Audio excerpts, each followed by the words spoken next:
Welcome to the Mike and Alison After Hours podcast with your hosts, mshelah and Alison Haas, talking business with real business owners in the Mid-Atlantic region. Today's episode is sponsored by Advantage Industries.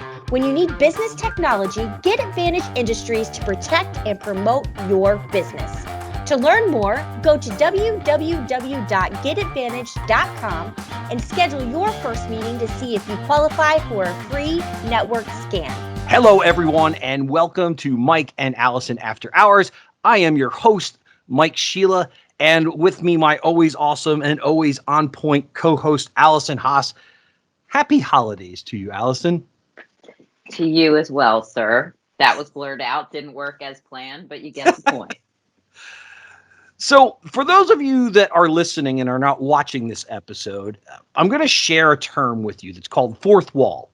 It comes up in comic books, it comes up in movies, it comes up in novelizations, and that is where the primary character speaks to the audience. So the character has an awareness that somebody's watching what's going on, and everybody else is completely oblivious to it. Very popular in multiple forms of entertainment. So fourth wall. Yes, this episode is coming out the second or third week of January, but we recorded it just a couple days before Christmas. And Allison said to me, "Can we wear ugly sweaters for this episode?" I thought, why the heck not? 'Tis the season to be merry. It sure is. And ugly sweater. Yep. So we have a great guest today. His name is Christopher Schwartz, and he is the principal owner of Bestgate Engineering, which is a DoD contractor here in the Maryland market. And he is a fellow retriever. He went to UMBC, as did I. And that's originally how we connected. And he presents a nice continuation of a conversation that we started last episode with Andrew. Allison and I were just talking about this a little bit before the show. Again, Allison and I talk a lot about sales, and there's two reasons for that. One, we're both salespeople. Two, if you are a small business owner, you are often saddled with the task of finding new clients. And I have been to 1,000 networking events, and Allison, I'm sure you have too, where somebody leading the event will say, "Who is your client?" And there's always a significant portion of the audience that says, "I can sell to anybody." And that's really not true. Now, Andrew, in the last episode, we talked about being industry specific, and our guest Chris today really is. He creates, and I'll let him give you more insight into that, but his business was set up to support the Department of Defense and other government entities. So there are times that products are specific to a gender, to an age, to a region, to a demographic. Again, most of our audience is here in the Mid-Atlantic. But for those of you that are not, we have this wonderful thing here in Maryland made by McCormick Spice called Old Bay seasoning. And we literally put it on everything. It started out as a seasoning for crabs, but most Marylanders will joke with you, they'll put it on their ice cream if the mood strikes them. They'll put it in their, it goes everywhere. Now, if you get about 100 miles away from this market, say you're in, I don't know, New York or North Carolina or Texas, they're going to be like, "What are you doing? Yep. What are you doing to that poor crab?" So being industry specific certainly has its place. Now, Allison, I have said this before. I've never been an industry-specific salesperson. I've always keyed in on a couple of other criteria. I want to talk to a decision maker. Now, depending on your product, that can differ greatly. And Allison and I talk a lot about that. So why don't you share a little bit about that perspective for you? Because, you know, your HR sales and my IT sales overlap a lot, but they don't completely overlap. There are people that you will talk to that really don't benefit me and vice versa. Yeah, so for me, the decision maker is, despite it being HR, is truly the visionary of the company, the head honcho, the CEO, right? The chief executive officer, the owner. Now, sometimes that person doesn't have their hands on the business. They still are part of the decision because at the end of the day, they're the signing power. So they will often bring in CFO, which is someone else that I want to talk to because we directly affect financials across the board. And the CFO is more detail oriented. So that person also usually has signing power. HR comes in because we support them as opposed to replace them, which is often the first thought, right? I'm coming in selling something related to HR. Oh, you're going to take my job. And no, I want to befriend you because we're going to support you. And that person usually has the key to all the details that I need. So they're not the conversation starter, although they have been, which is interesting because we're often taught in my organization to go after only C-suite. And I've had experience where sometimes there are a few doors that need to be opened before Just that. Just a couple, right? And so I need to work my way and earn my right up to that conversation, which sometimes takes time, diligence, persistence. I sometimes don't make it, right? So I try again, right? I'm having a visual of me running up a muddy mountain without my proper shoes, right? And sometimes I just keep sliding back down, but I'm going to keep trying. So, but not, whereas you, Mike, and correct me if I'm wrong, you're the CIO, right? Chief Information Officer, CTO, Chief Technology Person, maybe marketing.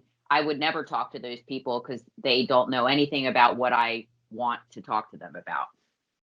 Yeah, and you brought up a couple of really great points in what you just said, so I'll try to address them in order.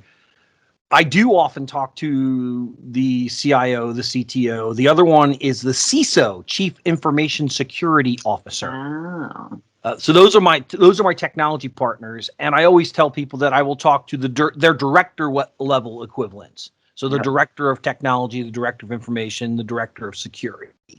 That is very common. But like you, I can talk to the CEO. Like you, I can talk to the CFO. And like you, I can also talk to the chief operations officer. Yes. And their director level counterparts. Very rarely will the HR person be a good contact for me, but that doesn't rule them out. And when you're talking about getting into a client opportunity, you have to play to your strengths. So if somebody introduces me to an HR professional, I will certainly talk to them, but I know that I have a low likelihood of success through that model. But it's a good piece to build. And you and I deal with similar sized clients.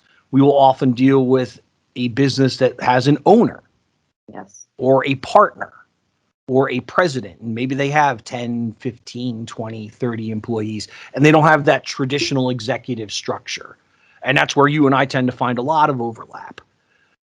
And I think in one of our very first episodes, maybe one of the ones that didn't get published, we talked about a book called The Challenger Sales Model a little bit. And they wrote a sequel to that called The Challenger Customer, which I am a bigger fan of. As much as I love the Challenger Sales Model, I've listened to it probably a dozen times and I've read it 2 or 3 times. The Challenger Customer struck home with me because it talks about in the average sale, there are 5.5 decision makers. And just like in the Challenger Sales book, where they broke down salespeople into several categories, and they basically told you the one category that's the most successful is the last one you probably would have picked. Challenger Customer is much the same way. And I will mess this up, so I won't try to tell you that I know all 5.5. But we've all seen this, that there are the enablers in a conversation, meaning they kind of yes you to death, but they don't really have any executive power. Right. And their colleagues know that. So they'll talk to salespeople all day long, and then the sale will go away, and the uneducated salesperson goes, well, what the heck just happened? Why did I lose that deal? Well, you lost the deal because you were never talking to someone that could actually advocate for you. Yep. And then boosted your ego. And that leads to the next one, which is the advocate. Now, the interesting thing about advocates is they can come from the most unusual places. And early on in my sales career, I was doing a lot of door-to-door sales. I think I've said this. I was very good at cold calling on the telephone. I was way better than all my colleagues at this one company I worked for. But every now and then they would force us to go out and beat the streets, quote unquote. And I learned that when it comes to cold calling, if you can find some place that hasn't been beaten to death, your success is much higher. So back then, and this is 20 years ago, this is 1999/2000. So this is a long time ago. Most hospitals in Maryland at the time, you had the hospital, you had the physical hospital building, and then connected to it or immediately adjacent to it was a professional medical building that housed dozens of independent doctors. Mm-hmm. Yep. And most people didn't know that. Mm. So we would have these outrageous contests where you go and collect X amount of cards. You got a point for every card. You got points for setting appointments. You got points for a one call close. And I think I've mentioned this. They literally had to rewrite the contest because I would blow the card number out every time. Because I would go to GBMC, or I would go to St. Agnes, or I would go to one of the thousands of hospitals here in Maryland. Now, getting into a hospital, no, there's security guards everywhere. Right. You're not going to get five steps in the door. They're going to throw you out. But the medical buildings next to them, no problem. That's an office building, basically. Yep. But nobody ever bothered. Mm. So I could walk in, I could collect 50 cards in around 30 minutes. Just going door to door, door to door. And I would walk in, I would smile at the receptionist. She'd say, "Can I help you?" I go, "No, thank you." And I would just pick all the business cards because all the doctors have their cards lined up. Yes. Right by where the receptionist signs you in. So I remember one week we were having this contest. It was supposed to go till 4:00, and I called my manager and I said, "Hey, D, I've got 150 cards. Can I come back to the office now?" She's like, "Are you kidding me?" I'm like, no. She's like, "You didn't just dump out a fishbowl?" I said, "Take a look at them. You'll see." And everybody was like, "He didn't really collect it." I'm like, "I most certainly did." And after I blew the contest out like 3 times in a row or something. So 6 months later, they finally rewrote the contest. Smart. But the reason I bring that up, other than it's an amusing story, is when I was dealing with doctors, yes, the doctor was the decision maker, but I sold the deal to the office manager. Mm. I remember one time I was having a follow-up meeting with an office manager, and the doctor happened to walk in as we were talking. And she looked at him and said, "Dr. Smith, this is Mike from XYZ company." I was like, "Oh, Dr. Smith, good to meet you." And she goes, "This is the guy I was telling you about. You okay with this?" And he goes, "Yeah." Then he waved his hand and dismissed her.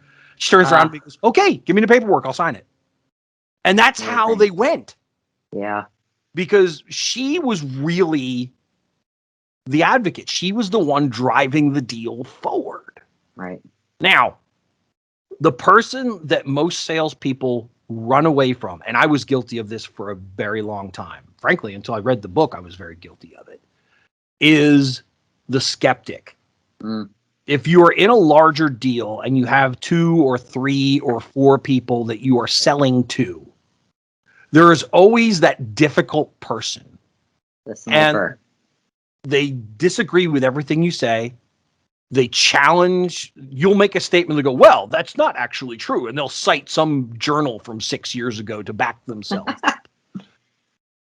That's the skeptic. So here's the great thing about the skeptic. They can quickly become your advocate. Here's the key.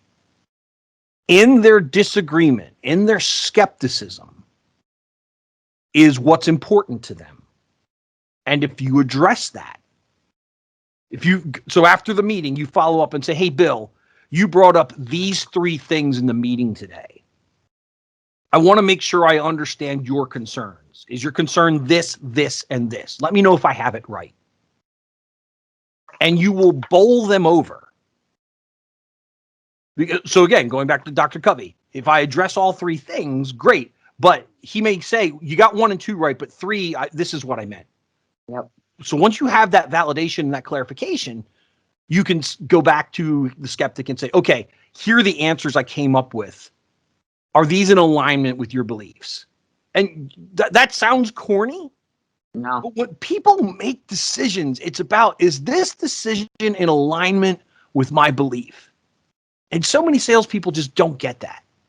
Well, and I'll pause you there. As a salesperson, your job is not to walk in and vomit all over them about your product. Your job is to sit down and listen to them and hear what they're saying and take notes, right? If your memory doesn't serve you well. So you can go back and say, here's what I heard.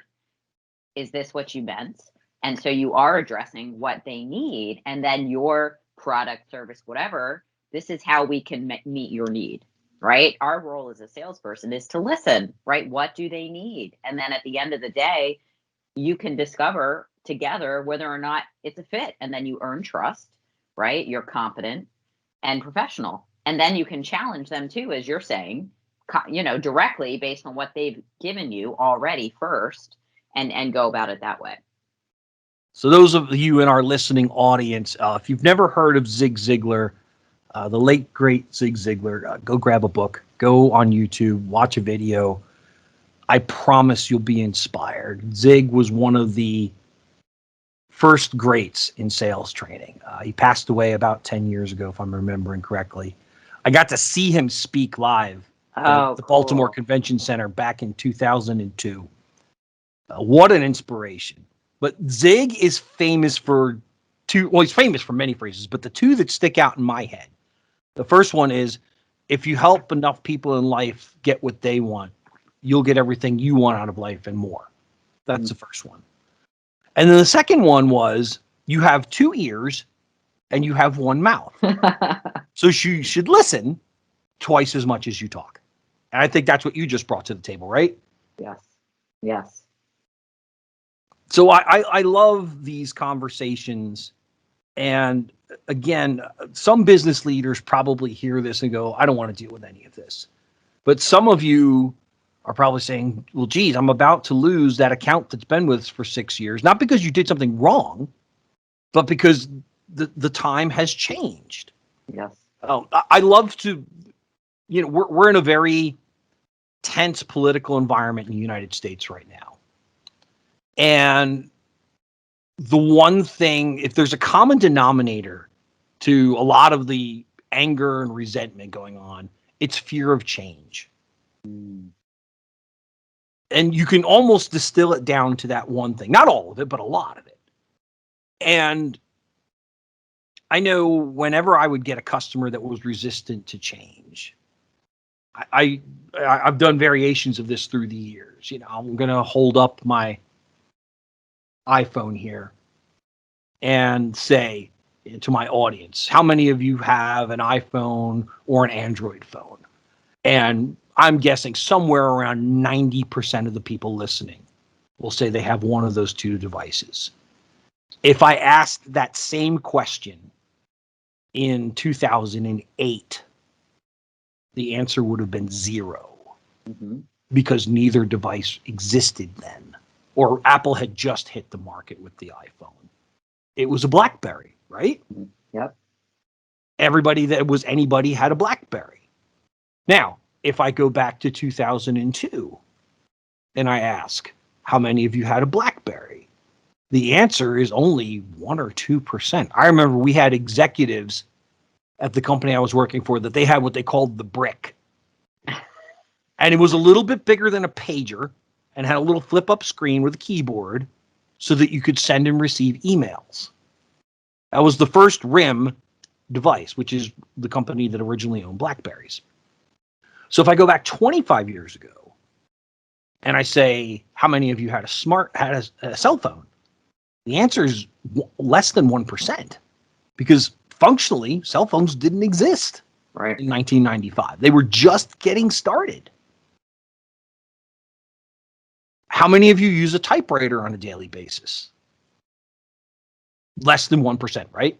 Yep. 1985, even 1990. I was telling my daughter a story the other day that when I was in college, I worked for a paper company, and my job was in the sample room. So the salespeople would come back and say, hey, Mike, I need you to send this box out of samples to one of my clients.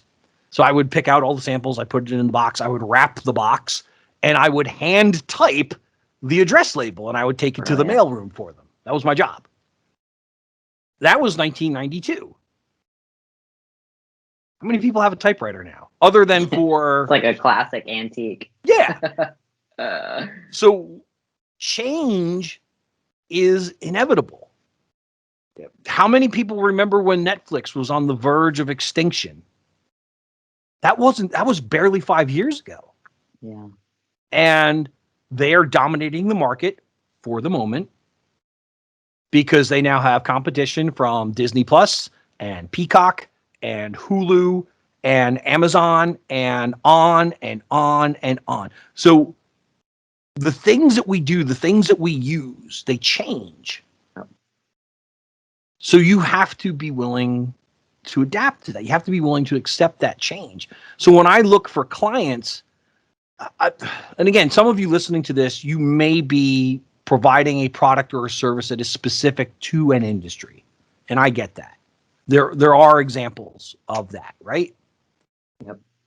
But the majority of us, it's less about the industry and it's more about the relationship, the connection. So I'm sure you can relate to the things that I'm babbling on about, Allison. So feel free to babble a little. No, I just was remembering so fondly my childhood memories of video stores, right? And Blockbuster, and how that, I mean, kids now would be like, what are you talking about? Right? I mean, I almost gave that example. Yeah, it's a good one. Yeah, just to think of how different things are. And yeah, that fear of change. And that, for me, when I'm prospecting and looking for the types of organizations and people I want to talk to, their website will give you a lot of information about their philosophy on change and the time and modernization, right? And not to say that they're not open to it, but that's your first glance into a business, right? Are they online? Are they accessible? Is their contact info findable, right?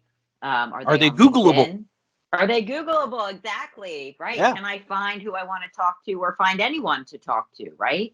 Is their page, when I open it, does it look like it hasn't been opened before, right? Or is it something that's updated regularly? And that gives me a lot of insight, because my prospect is someone with a growth mindset that cares about their people. They have an investment mindset. Whether that means they have a lot of money to match that mindset, no, but they have a getting better agenda, right? And that first glance, how are you Googleable? I love that. We're just going to go with that. Tells me a lot about whether or not that's true, right? Because it's 2020. People use the internet for everything now, so they want to find something. They ask on social media, who can refer me to a whatever, right? And it's interesting because my boyfriend's a dentist with his own practice now. We talk about that a lot, and granted, he just bought it earlier this year. So there's an order of things that have to take over and take precedence above a website. But I'm constantly telling him, like, that's your branding, your marketing. It does matter, right? Yep. It does matter. You want to be the first thing to pop up when somebody needs a dentist in this part of the woods, right? Yeah, and that's a great example of, you look at a dentist. Now, he could have a specialty. I don't know about that, but generally speaking, dentists serve everyone. So their client is very much based on geography, and it's probably about a 20-mile radius from his office. Maybe a little more, but that's probably about right.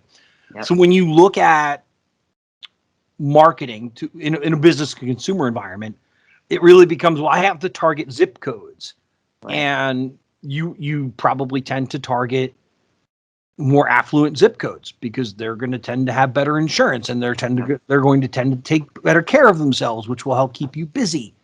So things like that. There's a lot of factors that go into how you strategically set up your business and setting up your brand. Yeah, I cackle whenever I look at a website.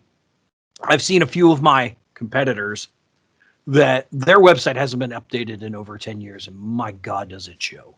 Yeah. And it doesn't show well. Yeah. My thought is, how does anybody in good conscience choose you as a vendor? Right.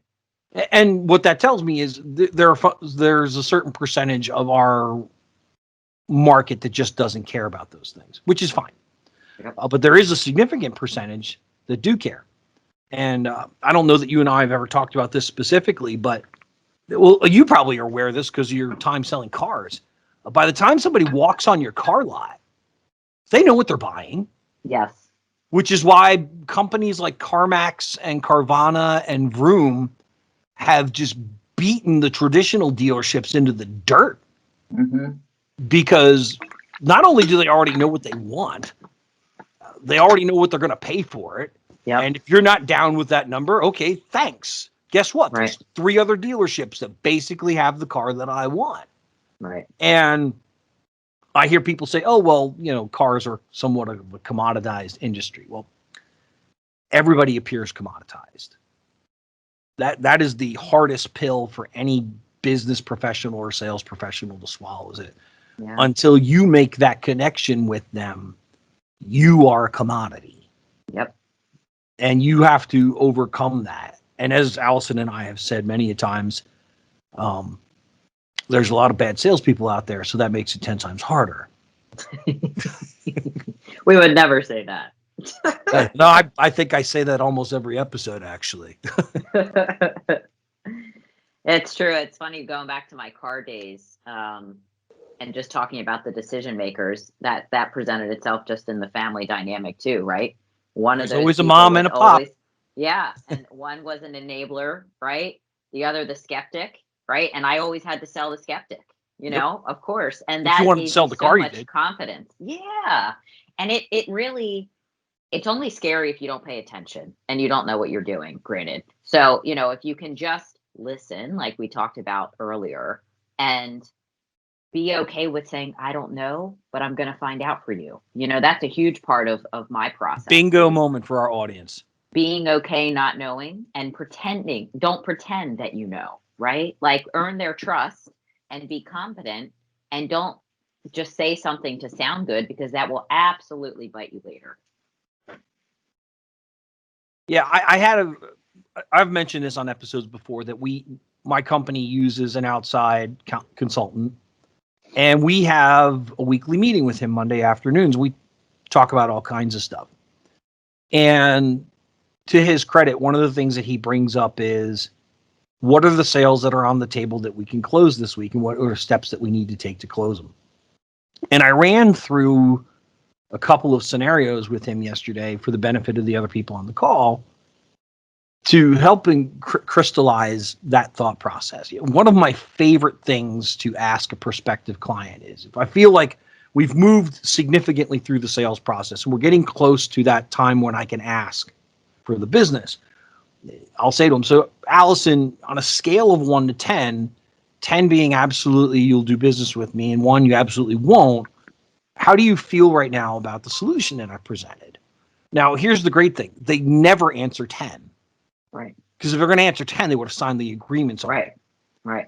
So they'll give you a qualified number. Now, if you've done a good job, the number should probably be 8 or 9. I'm an 8, I'm a 9. And they're looking for that 1 or 2 things from you to get the deal done. And they'll usually volunteer that. Yep. Now, if the number is any lower, if it's a 7 or a 6 or a 5, this is your opportunity to win the deal. Mm. So if they say to you, well, yeah, I'm really feeling like a 6 right now.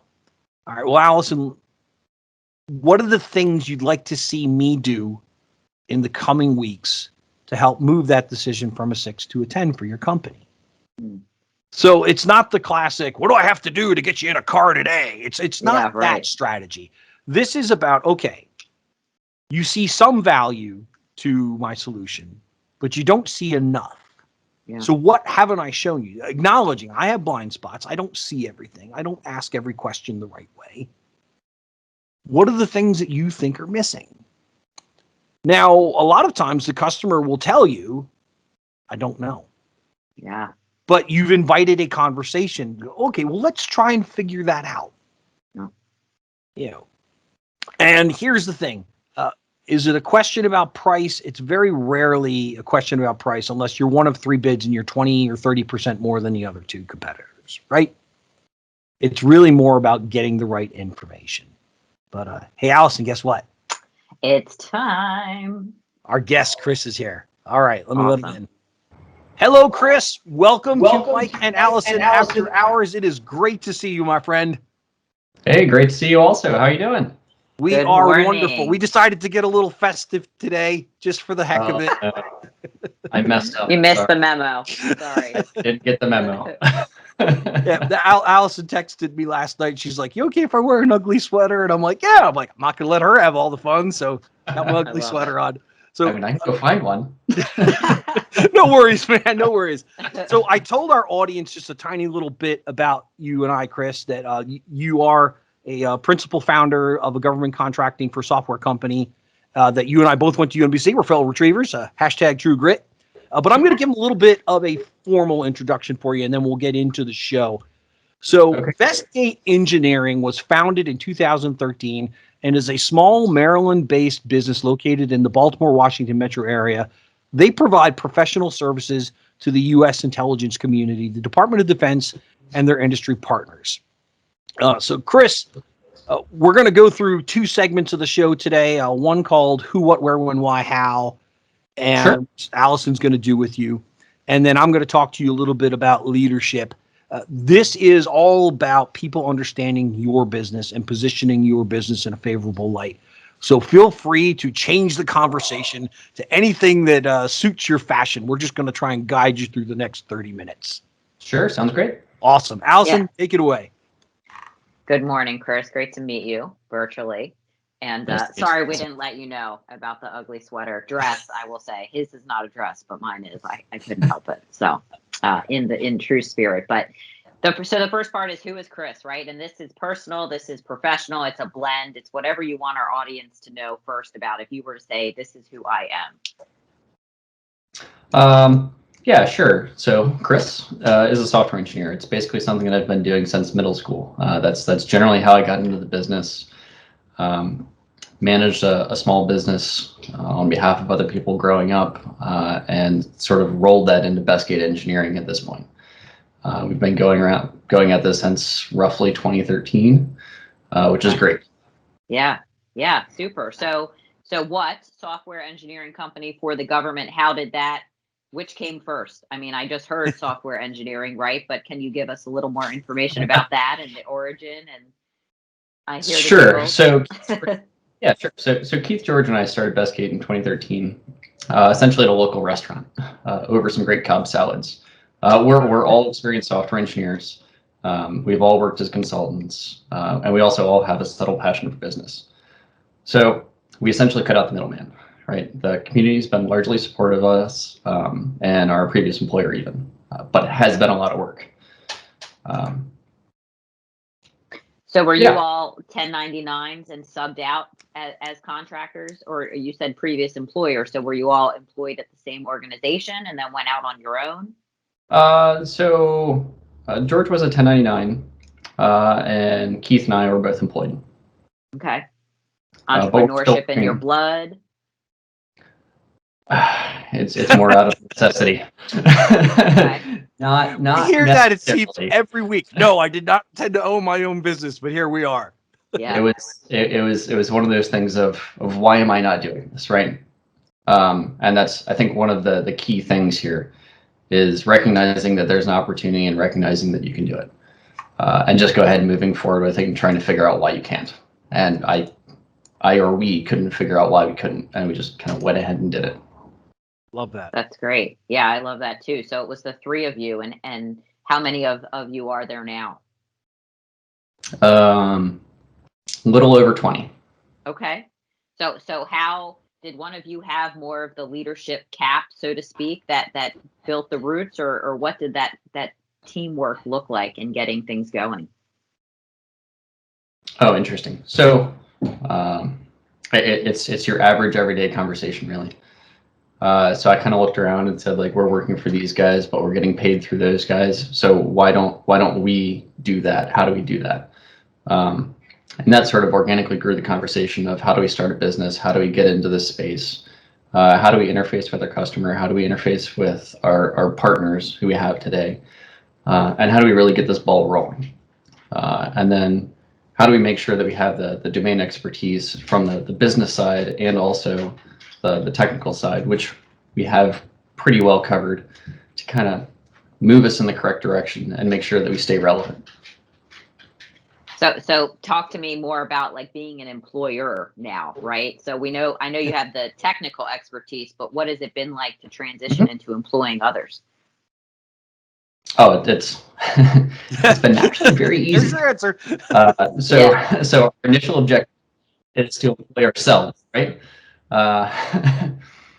And that was really our goal. And then from that point, if we can find like-minded people that are also invested and interested in doing business with us and with our customer, it's not hard to say, hey, this is what we do. This is who I am.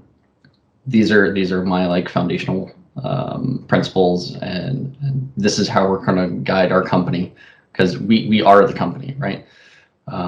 It's kind of fascinating how people think of like businesses, and it's like, no, it's people. So Yeah. This is who we are, and we generally work with people that we know. Okay. It's very rare that we get kind of referrals off the street. Sometimes it happens. But yeah, so it's been largely simple, right? It's essentially working with friends and family, right? Even though they aren't necessarily friends and family, but that's kind of how it feels to me. I love that. So have you contracted people to help you kind of put the infrastructure in place, right? Because it's one thing to be great at something and have a product to sell, but to have employees all unified under one roof is another story. So, do you have consultants like HR people helping you, or any kind of experts on policy and things from the employment side? So we have a HR payroll service company, but largely no. I mean, we're still very, very small, and we essentially pay that service company and a CPA to make sure we don't screw up our taxes. Smart. But everything else has been largely us, right? Yeah. Yeah. So I will say that you're kind of onto something there, in that, and another aspect of starting the business is doing things that you never thought you would do and that you never really wanted to do, but have to do out of necessity, just because I'm very resistant to accepting risk and funding from outside sources, right? So I spent 2 or 3 years learning GAAP and QuickBooks and figuring out accounting stuff from like your dual entry accounting hat, and that's something that I never thought I'd have to do. Like, I like to write software and run on computers, not learn accounting. The the great part about having Keith and George and having business partners that are equally invested as you is that you can kind of spread these learning activities around, and you don't have to be an expert at everything. Yep. Share the burden, right? Because there is definitely a burden in employing people, and I love that you that's where I was hoping to get to, right? Because it's one thing to be an expert at your craft, but then to turn it into a business and then have other people trying to do that with you is another daunting task. And I think that's great for our audience to hear too, that it is possible. You do have to accept that you don't know everything, and then maybe ask others to help you because you don't. Mm-hmm. And where do you want to spend your time, right? So are you still hands-on writing software, doing that, or do you have more people doing that for you? Okay. Yep. Absolutely. And so I know Department of Defense, so is your client base largely just the DMV area? Yep. Yeah, so we do a little bit of Department of Defense, and we also do a little bit of commercial. So our Department of Defense is really focused here, Maryland based. And then our commercial stuff is kind of changed a little bit over time. We've had various customers that want to do various different things. But our large focus has been in the UAV command and control and integration space.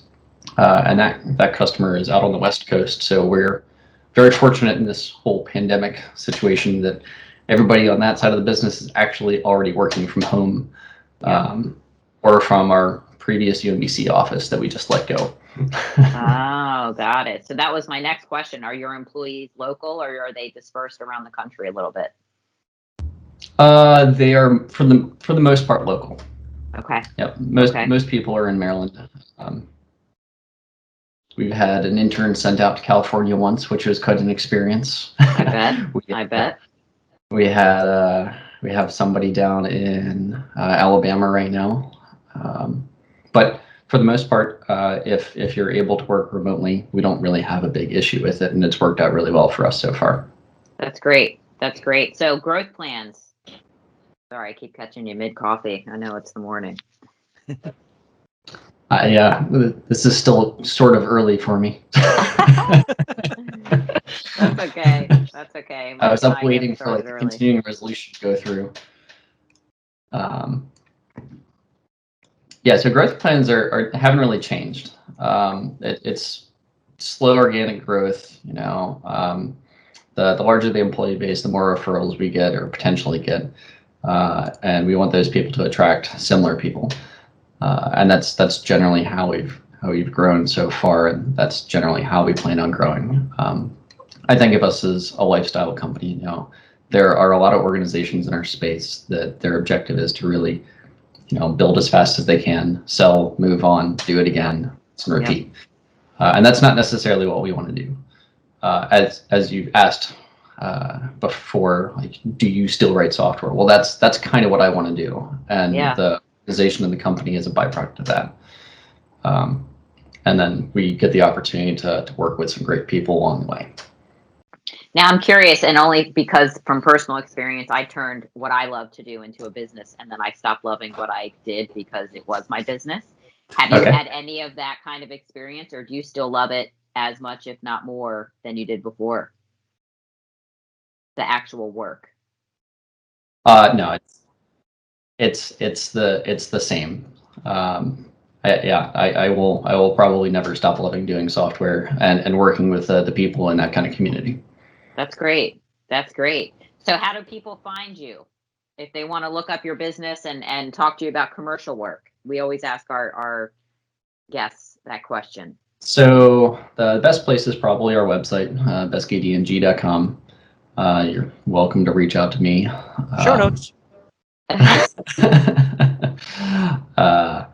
And I think that's pretty much it. That's fair. And we were talking about that before. Please reach out and say, hey, go talk to Chris. Great. Great. Mike and I were talking about that before you joined us, about the accessibility of business and contacts. And, that's your brand, right? How accessible and Googleable, as we say, are you? So I think that's a perfect segue, Mike, back to you to go through the leadership portion. Thank you, Chris, again, for joining us this morning. Yeah, thanks for having me.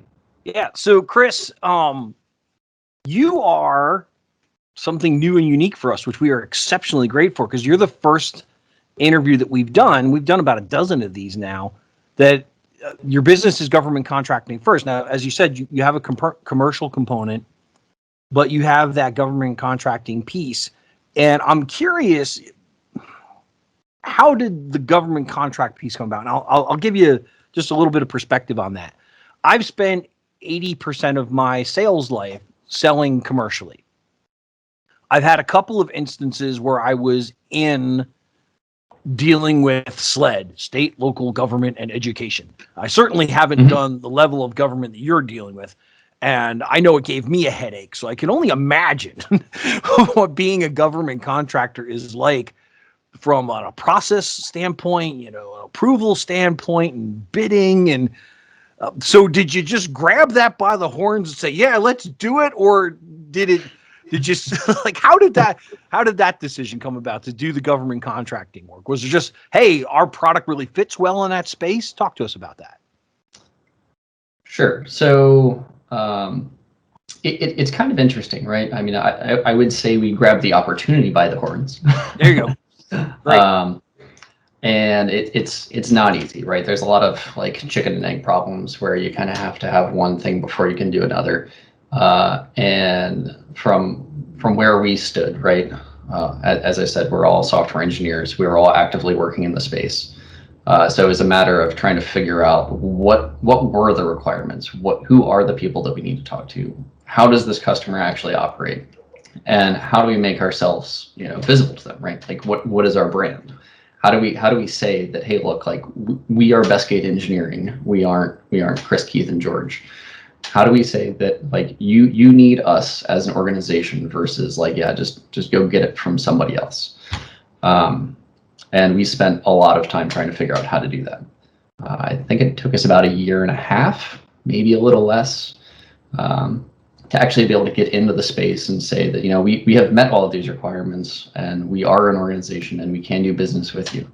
And then that includes working, directly with the customer, as well as what our really bread and butter is working with primes, right? So we'll work with the larger companies and the larger defense contractors to identify places where we may or may not fit for work that they've bid, right? So when starting out, we're like as I said, a 3-person entity here. Not so much anymore, but it's difficult to go after the prime opportunities, which I'm sure you're well aware of, that there's a significant investment. And we didn't have the $500,000, millions of dollars to be able to chase down large proposals. And we also didn't necessarily have the resources and the manpower to be able to go after them. But what we can do is continue being good at what we're good at, and go in and help them write design and then actually execute on these different proposals. Yeah, Chris, thank you for that level of transparency that you just shared with us, because I think a lot of business owners, business leaders feel what you just expressed, and they're terrified to admit it out loud. And so for our listening audience, I reached out to Chris a few months back because, again, fellow retriever, and he owns a business that is my target client. So Chris and I had a conversation about being fellow retrievers, and we talked a little bit about business, and he was really candid with me about his vision and when things were going to happen and how that financially impacts his company. And what that showed me was somebody who has been thoughtful about what's going on. And what I mean by that is you touched on something. You kind of became a business owner because you couldn't think of a reason not to. But it's not like you were 5 years old and said, one day I'm going to own a software company. And I think every single person we've interviewed on this show has had a similar sentiment. No, I didn't mean to own my own business, yet here we are. So you're now saddled with this. And it sounds like you love it, which I think is fantastic. You still love the work, but you're now responsible, for lack of a better term, for several people other than yourself. Originally it was, the three amigos, right? It was you and two, arguably your best friends, people you've known for a long time. You have a high level of trust. And now you're hiring other people and you're building a team. And like it or not, you are a leader. And again, 5 years old, you said, you know what? I'm going to be a leader when I grow up. Some people dream to be the president of the United States, something like that, but most of us don't do that. So talk to me a little bit about, being a leader, what leadership has been for you, what team building has been for you these last 7 years.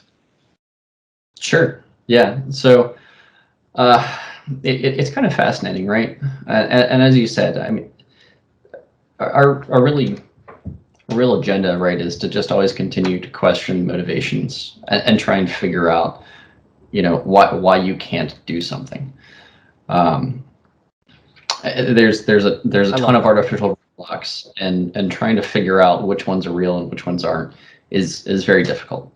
And that's essentially what we did, right? That there's always somebody telling you that, like, yeah, you can't do that, or you can't do this, or I don't know, right? I don't know how to do that.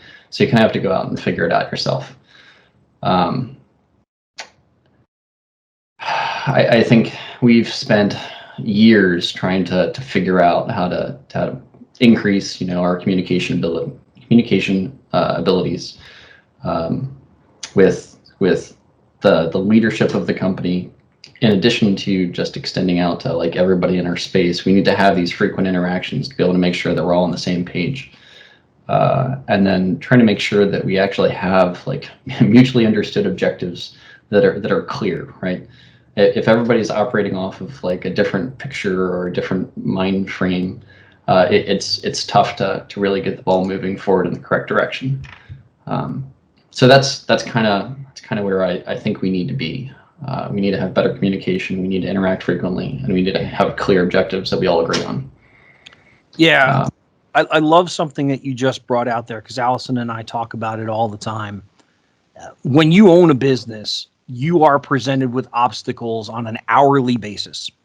There's something standing in front of you at 10 a.m. this morning that's going to prevent you from doing your job effectively. And then again at 11 a.m. and then again at noon.